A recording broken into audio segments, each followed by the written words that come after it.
رجال، أي رجال طوله 160 150 قزم، خذيها قاعدة. البنات عادي لو طولك 160 عادي، 150 عادي، حتى لو 150 تلبسين كعب تمشين أمورك. لكن الرجال لما يجيك طوله 160 150 شو تسوين؟ شو تسوين؟ 3/4 الرجال لما اللي أطوالهم يعني يجيك قصير يبغى يروح نظرة شرعية يتقدم للبنت، البنت تلقاه طولها حتى مو أقصر منها، طولها ما تاخذ، ما تناظر فيه، تقول أبغى واحد أطول مني.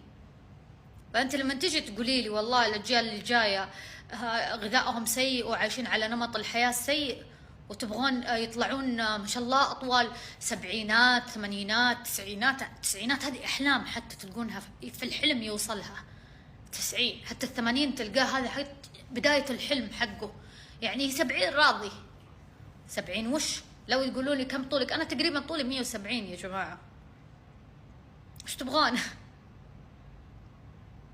أجي أروح أطلع ألاقي إيش فيه؟ أطالع كذا حولي، لا تقزم،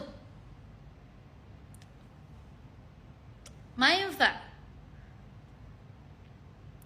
وكمان البيئة لها دور، اللي يعيشون في مناطق مرتفعة دائما أحجامهم صغيرة عشان نقص الأكسجين، فالجسم علشان يتكيف يصير الجسم حجمه أصغر عشان يستهلك أكسجين أقل. فدائما تلقون في المناطق المرتفعة عايشين ولا اللي فيها رطوبة مرة عالية دائما أقصر من أقرانهم. في عوامل يا جماعة، هذا غير زواج الأقارب، هذه مواضيع عن الطول والله لو أتكلم من اليوم لبكرة، هذه غير الغذاء. وتجيني بنت تقول أنا أخواني كلهم طوال إلا أنا قصيرة. طب المسألة تطلع البنت بلغت بلوغ مبكر، بلوغ مبكر كمان يخلي النمو يتوقف.